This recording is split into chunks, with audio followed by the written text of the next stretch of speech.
As the National Football League prepares for Super Bowl 56 in Los Angeles, new allegations of racism in the league are being brought by former Miami Dolphins head coach Brian Flores. I believe that the system is broken in the National Football League in regards to hiring minorities and black coaches, head coaches, and people in positions of power. Flores is suing the NFL, the Dolphins, and two other teams claiming racial discrimination in the hiring process.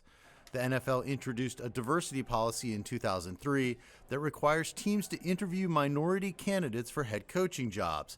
Flores' suit includes a series of text messages from another coach in the league that imply Flores was scheduled to be interviewed for a job with the New York Giants, but that team had already offered the position to a white coach. He had similar experiences to what a lot of black coaches have said throughout the league, that they have felt when they do interviews for these positions that they are not being given a fair shake, and they're just being done to check a box. The Giants deny any wrongdoing, calling the accusations disturbing and false.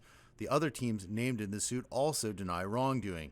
An NFL statement reads in part, "The NFL and our clubs are deeply committed to ensuring equitable employment, and we will defend against these claims, which are without merit." Other U.S. sports teams also lack minority representation in top positions. Major League Baseball's 30 teams are made up of about 38% players of color. Last season, there were just 6 managers of color. The NBA has done better recently.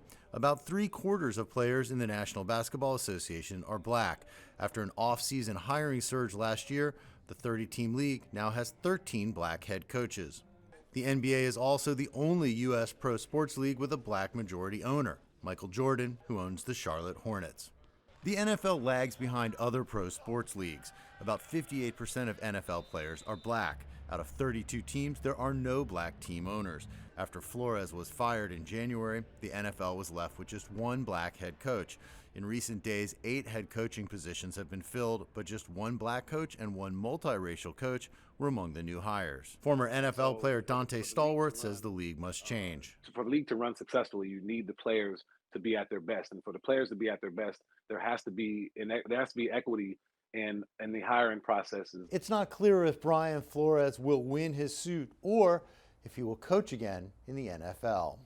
But he says he's suing to help those that come after him. I think about my 2 boys and my daughter, and there just simply isn't enough representation of people who look like them in head coaching roles, in general manager roles, in executive and president roles in the National Football League. Them to be able to look and believe that they can get into a role like that, and that's simply not the case right now. Jim Spellman, CGTN, Bethesda, Maryland.